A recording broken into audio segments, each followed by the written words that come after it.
Hello everyone and welcome to a new IBMi RPG sample video.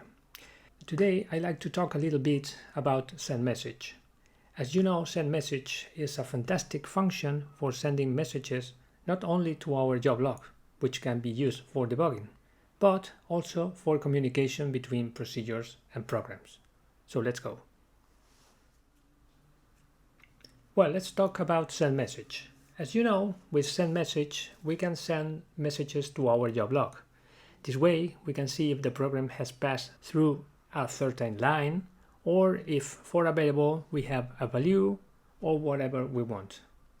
But also with SND-MSG, we can send error or escape messages that can be captured by our program or procedure. And depending on the identifier of this message, our code can do what is necessary in each case. Let's say that this is a very interesting way of passing messages. So far, we have always used variables or parameters to pass these messages. For example, an error that has occurred in a subprocedure. Well, this can be done with messages in a more elegant way. Well, I have prepared a simple program. Let me show it to you.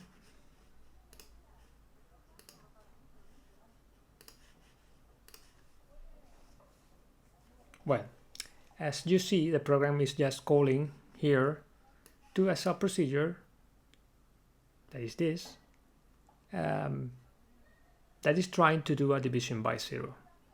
Of course, it is given an error, and in this case, I'm returning a true from my subprocedure to the main procedure.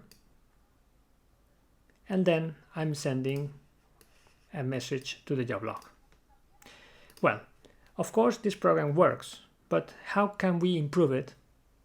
Well, why not using a message file? Let's go to the green screen and let's talk about it. I have created a message file in my library using the command create message file. Okay. I only have to write here the name of the message file, the library, and a text. Okay. I have created it and I have added a message to it using a message identifier. So simple. My message file is named test124. Let's see it.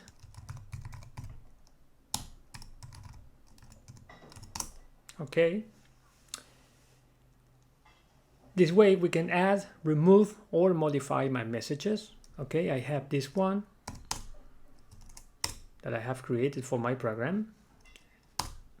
Of course, we can remove it or change it, whatever.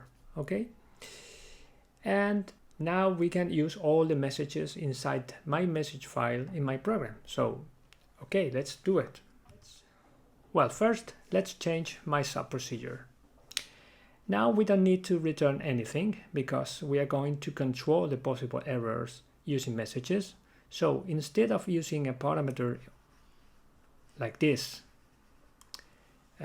well, in this case is a return value, we are going to use SND-MSG to send the possible errors to the main procedure. Okay, so let's remove this. We are not using it anymore. This one and this. Okay, and instead of this, we are going to do this. SND-MSG.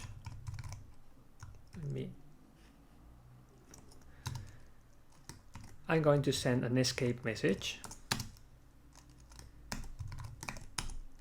and I'm going to send this message identifier that is inside this message file, and the target is gonna be the caller procedure, that is the main.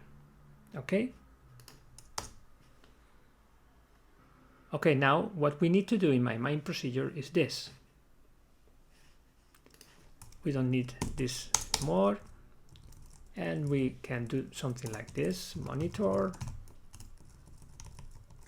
do something, and on exception,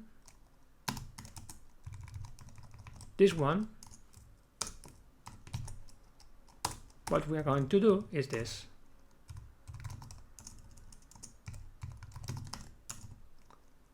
error found number 1. Okay, and in other case, for example, we can send general error. Okay, that's it. Now let's compile the program.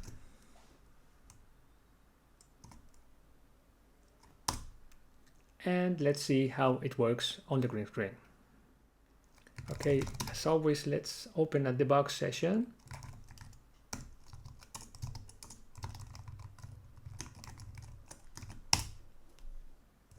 Let's stop the program here and let's call it. Okay, let's go inside the subprocedure and the program is giving me an error because of the division by 0.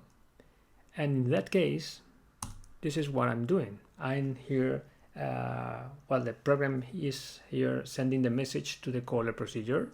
Okay. And as you see, I'm now again in the main procedure, and the program is going to see what is the exception that I have received. Okay. And as the exception is this, I'm entering here. Okay, so the program is sending this information, this info message, to the job log. Okay, of course the correct should be continuing the program doing other thing. This is just an example. Okay, so as you see, this is what I'm getting. The program is trying to make a division by 0, and this is why I'm getting this message. Okay, but also I'm receiving this message that is inside my message file. Okay, and in the main procedure I'm detecting this message and I'm sending this other message, error found number 1. Okay, well, what other advantages do we have? Well, for example, we can detect within our subprocedure if the numbers are greater than a given value, and depending on this, return all the different messages that we can't catch with ON-EXCP, like in the example. We can do whatever we want, and in this case, we don't need to return any value from the subprocedure. Well, as you have seen, as well as to send information or diagnostic messages, send message is a very good option for sending messages between different procedures, which in some cases can also replace those variables that we use to communicate errors or possible warnings that occur during the execution of our procedures. If you haven't tried it yet, give it a try and you'll see how well it works. I hope you liked the video and that it was useful to you. As always, remember to like and subscribe if you aren't already. See you on the next videos. Thanks for watching.